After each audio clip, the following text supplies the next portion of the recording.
having success in our way and making the world live together. That is the benefit of studying Vedas in the practical life.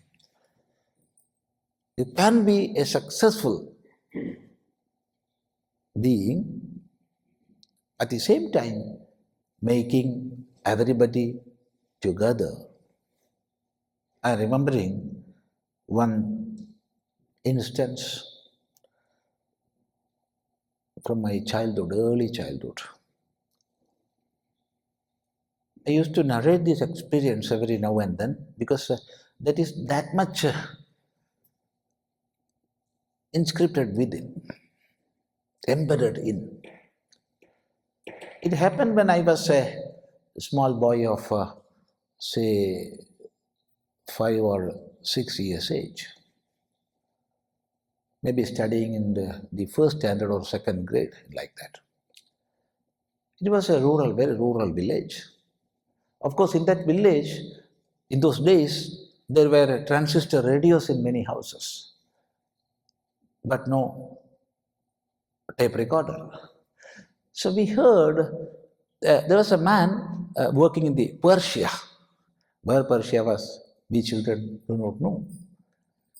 If somebody go to Gulf countries or even America or even Europe, people will say he had gone to Persia.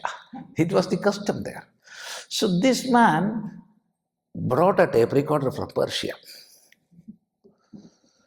That news spread like wildfire. So we children were that much happy and eagerly waiting to see what a tape recorder is, how it will work like that. So somehow got permission from parents, and that morning started from the house. Then I saw there were hundreds of people walking to that man's house. When we reached there were like a big festival. So many hundreds were there. We children managed to be in the front. And even now I am remembering, on the top of the table, this man kept his tape recorder. It was written in big name, letters, Panasonic, in that. And he started giving a long lecture. We were praying, let him stop. I hope you are not praying. We prayed, let him stop his lecture. But he didn't. If I put the switch on, immediately you will hear the voice of Yeshudas. Song will come out. In that way he was explaining. Then, after a long talk, he put the switch on. We were expecting the beautiful voice of Yeshudas, which we hear almost all the time from radios, transistor radios. But what happened, you know?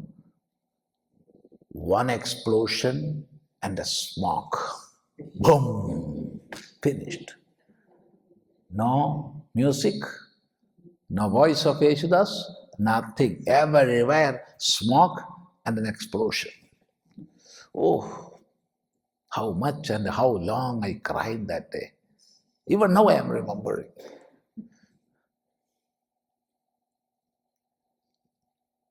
See what happened? Today it won't happen. Because now all the electronic gadgets will adjust their voltage levels automatically. But in those days, it was not there. And therefore, it was written on bold letters outside the box and inside the box, that you read the manual before operating for the first time. It was written. Not in one place, many places it was written. But this man, without reading the manual, put the switch on. What happened, you see, in those days and even now, the voltage in Gulf countries or 110 volt as in America. But in India, it is 240 volt. It is 240. Nowadays, it won't make a problem, but in those days it made. That is how it exploded. If you have money, this part you listen, leave the story. If you have money, you can purchase another tape recorder, another gadget you can. But this most precious machinery, which the Veda itself lauds, Purusho Vava Sukrutam, Purusho Vava Sukrutam. When the Veda is praising the human body, you see, this machinery we got once and we have to make the best use of it. And if we are not knowing how to use it, the manual of life, what will happen? That we are seeing in the society, within the families, within individual battlefield, interpersonal relations in the families, just like battles. And in between nations, battles. If you won't take in the wrong sense, I will say, I was that much happy when I came here and got information about the activities, Hindu activities here in this place. I felt that much happiness when I heard there is our temple, this Vedic center, and there is only one temple. Otherwise, what will happen? Cutthroat competition between temples. And even within one temple, fights that we are seeing. That we are seeing. I will share one experience with you. I'm not shy of it. It happened in America. Not last year, before that. I was invited for a lecture in one place. I was with one family. Wherever I go, I will first ask, if I get time before that lecture, if there is an ashram nearby. Then the man in that house said, no, there is no ashram here. Then I asked, is there any temple here? Then he said, yes, Swami, there is temple, but it is not our temple, it is a Gujarati temple. Then I asked, very good, we can go there. Then he came with me. It's not a story. I went there. Here also we have different murtis. Much more murtis were there. Ashtalakshmis were there. Vishnu, Sri Rama, Hanuman, Ganesha, Shirdi Sai Baba, so many murtis were. Then I went in front of all, offered some flowers. And I asked this man, oh, let me ask a doubt. What, Swami? I didn't see Gujarati. I didn't see Gujarati Pradishta. Where it is? What you are asking, Swami? No, you only told me it is Gujarati temple. I saw Shiva temple, I saw Vishnu temple, I saw Lakshmi temple, I saw Ganesha temple, but there is no Gujarati temple. Where it is? And I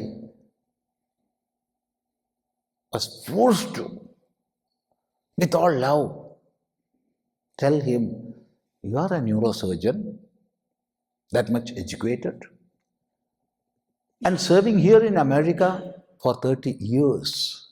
And even after that, you are not shedding off your narrow outlook, Malayali, Gujarati, Punjabi, Telugu, this, that. What you are learning from here? So I am happy that we have this here, that unity. Always keep that. Unity is the message of Veda. See, in the Rigveda Samhita, we can see many versions are there. In earlier days, there were 21 versions in Rigveda. That is, for Rigveda itself, there was 21 versions. But now they are not existing. But however, in almost all this, there are more than 10,000 mantras. The most famous version of Rigveda, there is 10,512 mantras. And you know what is the last sukta? It says, you people walk together for a great cause. You talk together what is auspicious. Sangachadvam samvadadvam. And let all your mind become one in one auspiciousness. Samgo manamsi janata. See that, feel that. So that unity for Dharma, not for religion, I am asking you. Not for any linguistic identity, I am asking. Not for any national identity, I am asking. Because you cannot bring India to America. You cannot take India to Australia. You cannot. Because when we speak about India, it is a geopolitical land, area. But we can take Bharat to the whole world. It has no connection with any geopolitics because it is the message of knowledge. It is the message of unity in diversity. It is an approach of logical thinking and scientific temper. It is not something connected with belief. It is much above that. For example, I'm not going to talk for long. If I talk like this, it will go on and on. But for example, let me see, the great sage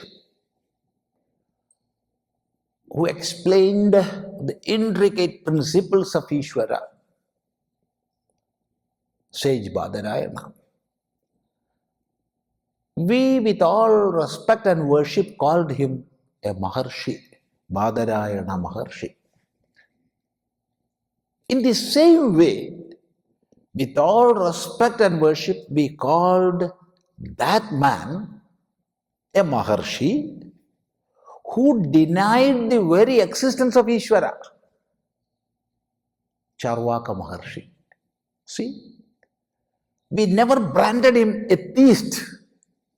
He is an atheist. So we must not respect him, throw away.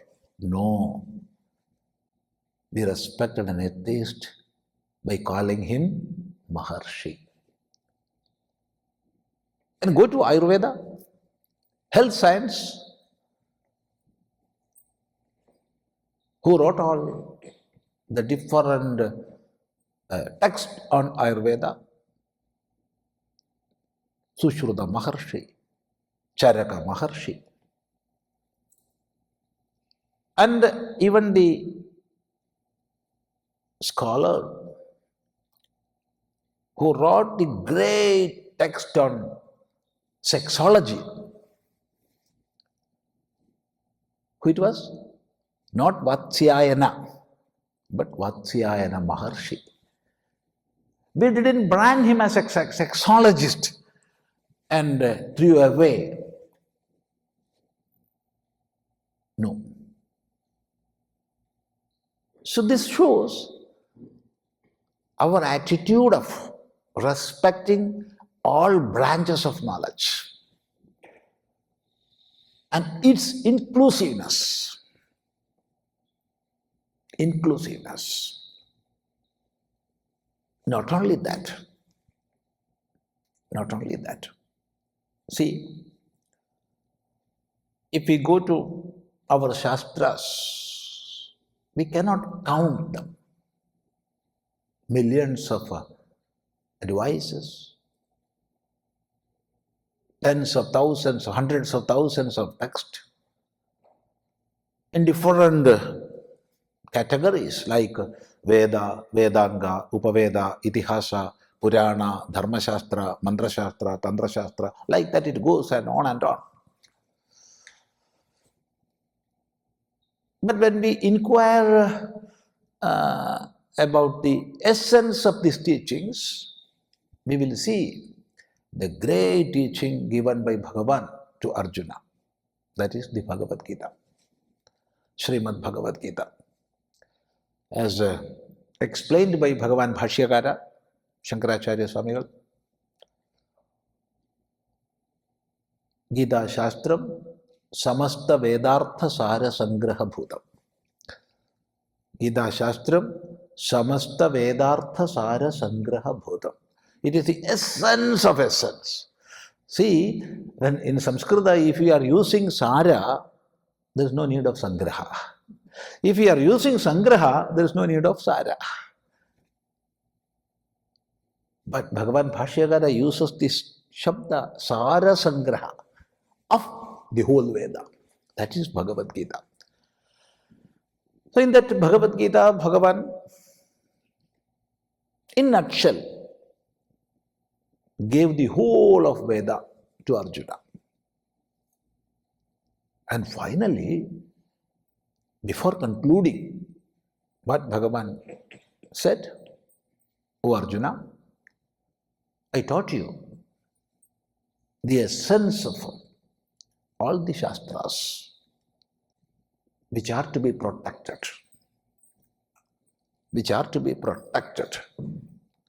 Now, what you have to do a critical analysis. Do a criticism. So after a critical study, you do as you deem fit.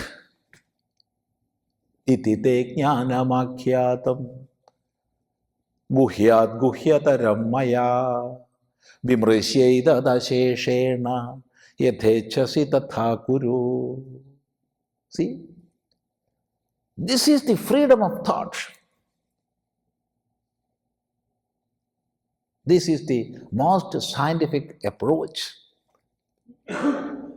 This is the scope for rational thinking, enshrined in the Shastras. This, please understand this. Because in the present day world, so many wrong narratives are spreading like anything. When you speak about Sanatana Dharma, so many wrong narratives. And if we are not transferring this idea to our next generation,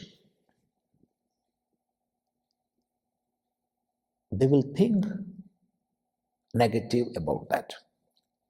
So we must have this knowledge. How? By studying, by doing proper swadhyaya in our life. Swadhyaya never means sitting at a place and read. No. To realize the inner meaning of Shastras, we must have discipline in our life. Practices we must have. That is why we are having temples, temple worship, rituals and everything.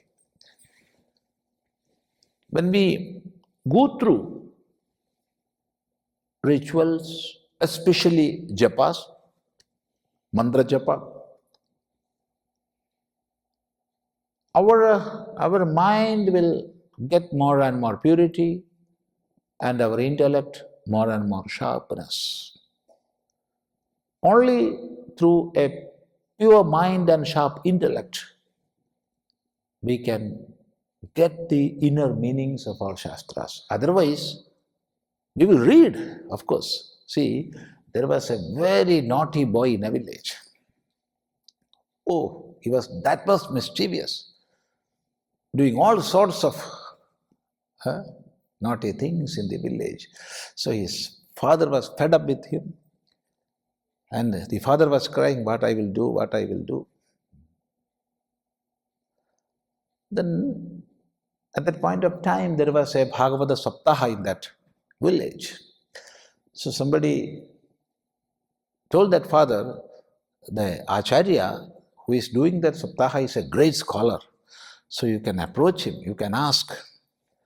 He will, of course, show you some ways and means to tame your boy, at least.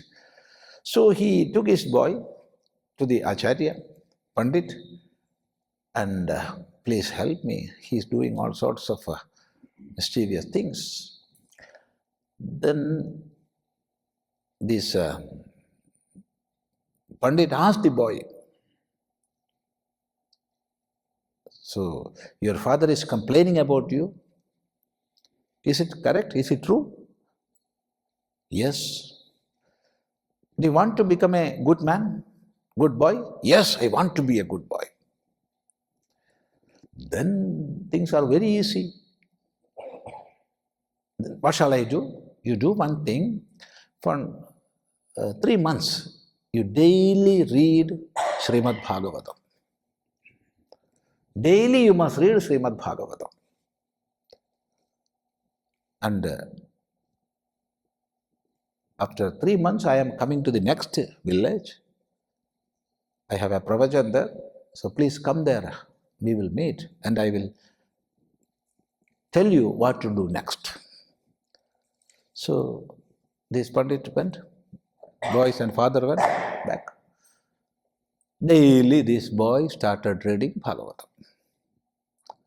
After 3 months, father took the boy to Pandit and he asked, "My boy, did you read?" "Yes, daily, definitely." "What you learned from that?"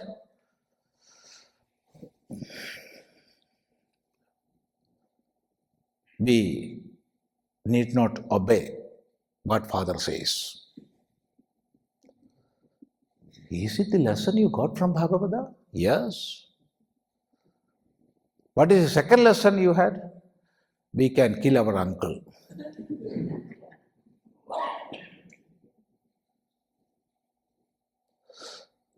The Pandit didn't ask what you learned next.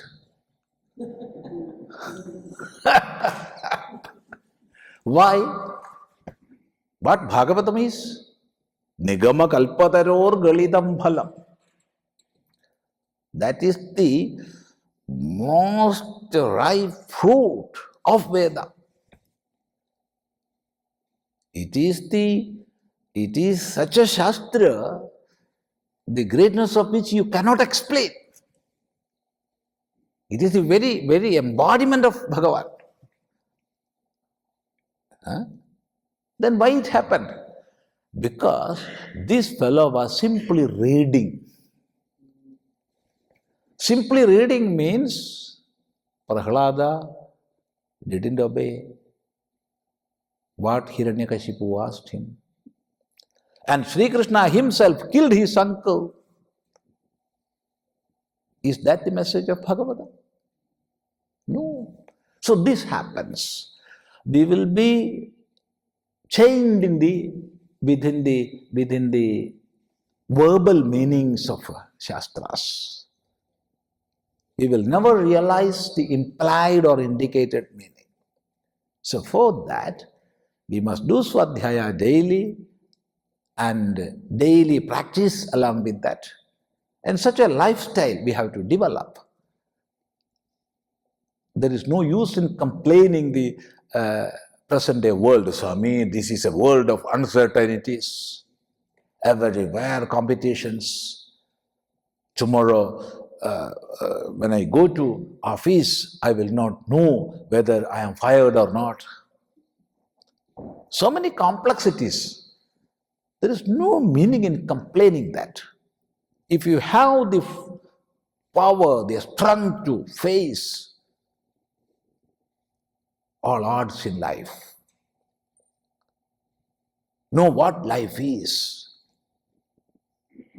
how to live that manual of life, then we have or we can have a successful life here, getting to the goal in the personal life and making the society that much happy. And so this knowledge, what our real nature is, what is that thread which is connecting everybody together, about the diversities we are experiencing, what is that unity? All these things we have to realize, and our Shastras are there. So realize the greatness of those Shastras